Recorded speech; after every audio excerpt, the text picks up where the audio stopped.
mengharapkan dukungan doa bagi keluarganya Pak YM ya. Ada mekanisme pemanggilan terhadap saksi. Ada pemanggilan mekanisme khususnya anak-anaknya Pak YM. Gitu ya. Nah, undang-undang kita mengatur, KUHP mengatur wajib setiap siapa saja yang dipanggil sebagai saksi, gitu ya. Tapi di KUHP juga mengatur bahwa saksi yang berhubungan darah dengan tersangka dapat melakukan penolakan sebagai saksi. Artinya apa? Yang mau kita sampaikan adalah penyidik jangan fokus kepada keluarga Pak YM gitu ya. Karena mungkin kalau kita kuasa hukumnya anak-anaknya Pak YM, kita pasti sampaikan juga gitu. Ada aturan KUHP yang mengatur menolak sebagai saksi untuk orang tua gitu kan. Ketika sudah di hadapan penyidik ya. Nah, akan tetapi kan yang kita lihat kan bagaimana upaya Polda Jawa Barat berupaya menjadikan anak-anaknya Pak YM menjadi saksi. Nah, mestinya itu juga dihitung bahwa kemungkinan besar akan anak-anaknya Pak YM, keluarga Pak YM lah ya, akan menggunakan haknya menolak memberikan kesaksian terhadap orang tua kandungnya. Jadi kita menyuarakan juga lah kepada penyidik Polda Jawa Barat, ayo Anda itu polisi negara Republik Indonesia, Anda itu merah putih gitu ya, untuk bertindak juga sebagai polisi negara Republik Indonesia, berdiri di atas semua kepentingan golongan, berdiri di atas undang-undang, gelar perkara. Sehingga kalau kita melihat fakta-fakta yang di lapangan itu, ini semua serba dipaksakan.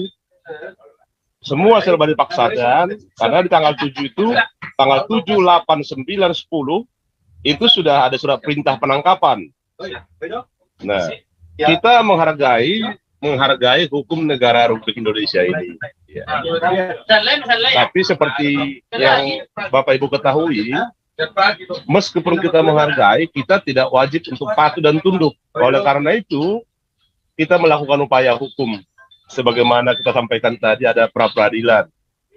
Upaya hukum juga mekanisme perlawanan seorang tersangka terhadap mekanisme yang diatur dalam KUHP dan Perpol atau Perkap terkait dengan manajemen penyidikan. Ini atau Pak Herbert dulu nih mau ada update lagi. Pak Sini atau Pak Herbert? Pak Sandy? Atau Pak Herbert yang mau update ini? Ya, salam. Ya, salam. Salam Bapak Ibu semuanya. Selamat Hari Raya Idul Fitri. Minal aidin wal faizin, mohon maaf lahir dan batin, merdeka. Salam Pancasila. Emang udah merdeka, Pak? Sejak kapan Indonesia merdeka, Pak? Belum merdeka.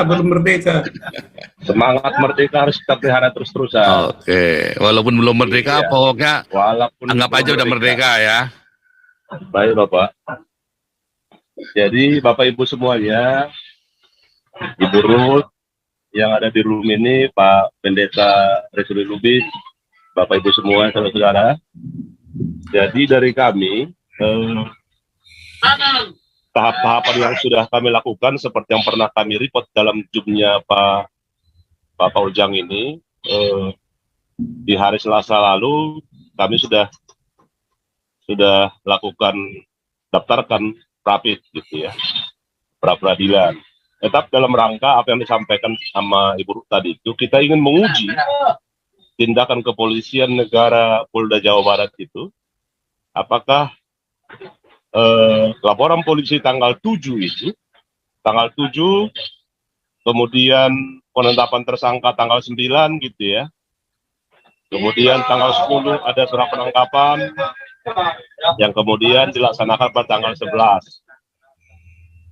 Berikutnya, seperti yang kita ketahui bersama, hukum itu sudah mengatur nggak bisa dikarang-karang. Kita percaya Indonesia ini sebagaimana amanat konstitusi itu masih negara hukum. Tanggal 7 menurut aturan hukumnya itu mestinya perkara itu tidak masuk ke tahap penyidikan.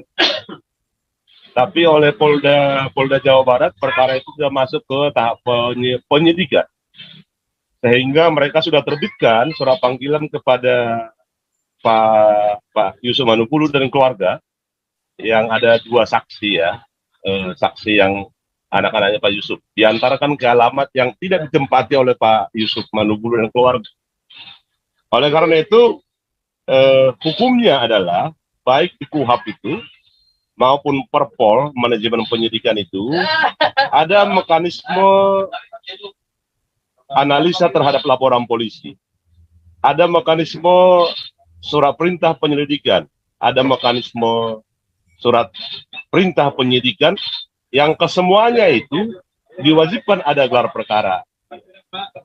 Sehingga kalau kita melihat fakta-fakta yang di lapangan itu, ini semua serba dipaksakan. Semua serba dipaksakan, karena di tanggal 7 itu, tanggal 7, 8, 9, 10, itu sudah ada surat perintah penangkapan. Nah, kita menghargai hukum negara Republik Indonesia ini. Ya.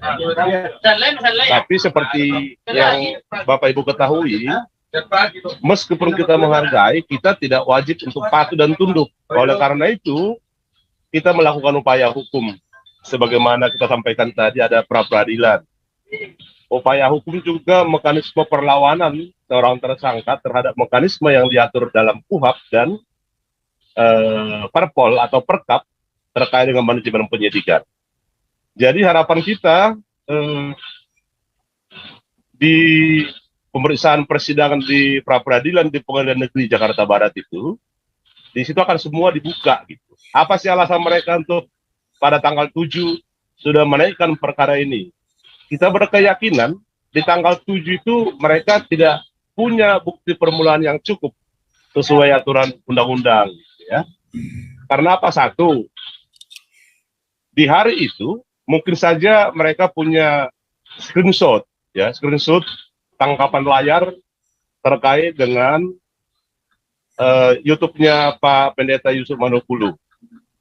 Undang-Undang ITE mewajibkan setiap bukti surat yang dijadikan bukti dalam perkara wajib dilakukan uji forensik terhadap produk ITE tersebut. Sehingga apa? Yang kita yakini kalau toh misalnya tanggal 7 itu ada bukti paling hanya saksi. Hukum kita mengatur unus testis, nullus testis. Satu saksi bukanlah saksi, gitu ya. Kalau hanya seorang saksi, itu belum masuk kategori bukti sebagaimana diatur pasal 184 KUHAP, gitu ya. Jadi sekurang-kurangnya ada 2 bukti, itulah yang disebut dengan bukti permulaan. Bapak Ibu sekalian, berikutnya, ya kita juga mengharapkan dukungan doa bagi keluarganya Pak YM, ya. Ada mekanisme pemanggilan terhadap saksi. Ada pemanggilan mekanisme khususnya anak-anaknya Pak YM. Gitu ya. Nah, undang-undang kita mengatur, KUHP mengatur wajib setiap siapa saja yang dipanggil sebagai saksi. Gitu ya. Tapi di KUHP juga mengatur. KUHP mengatur bahwa saksi yang berhubungan darah dengan tersangka dapat melakukan penolakan sebagai saksi. Artinya apa? Yang mau kita sampaikan adalah penyidik jangan fokus kepada keluarga Pak YM gitu ya. Karena mungkin kalau kita kuasa hukumnya anak-anaknya Pak YM, kita pasti sampaikan juga gitu. Ada aturan KUHP yang mengatur menolak sebagai saksi untuk orang tua gitu, kan? Ketika sudah di hadapan penyidik, ya. Nah, akan tetapi kan yang kita lihat kan bagaimana upaya Polda Jawa Barat berupaya menjadikan anak-anaknya Pak Yeli menjadi saksi. Nah, mestinya itu juga dihitung bahwa kemungkinan besar akan anak-anaknya Pak YM, keluarga Pak YM lah ya, akan menggunakan haknya menolak memberikan kesaksian terhadap orang tua kandungnya. Jadi kita menyuarakan juga lah kepada penyidik Polda Jawa Barat, ayo Anda itu polisi negara Republik Indonesia, Anda itu merah putih gitu ya, untuk bertindak juga sebagai polisi negara Republik Indonesia, berdiri di atas semua kepentingan golongan, berdiri di atas undang-undang. Kira-kira begitu Pak Pastor. Jadi nampaknya mereka kayak mau cari-cari begitu ya. Betul, Pak. Polisinya ya, berusaha ini mungkin ya. Tapi memang anaknya bisa ya, kalau menolak boleh ya untuk jadi saksi ya. Boleh, Nggak tapi bisa, hadir dulu di depan penyidik. Ya. Wah, tapi itu kan udah melampau ini kan, anak-anaknya juga belum tentu tahu juga kan masalahnya, kenapa harus Betul. dihadirkan juga kan. Betul. Wah, aneh ya kan. Aneh juga. Mungkin Pak Herbert mau nambahin, Pak Herbert belum terpental keluar ya. Pak Herbert terpental keluar ya. Ini Pak Risuli saya jadikan host saja ya, Pak Risuli, supaya bisa kapan aja bisa bicara ya. Pak Risuli Lubis kapan aja bisa ikut bicara Pak Risuli ya. Oh, ini Pak Herbert masuk nih, Pak Herbert. Silakan Pak Herbert, mungkin ada mau tambahan Pak Herbert.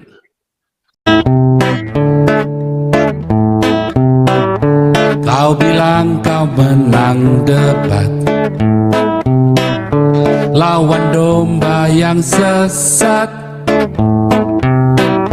Kau bilang banyak yang tobat.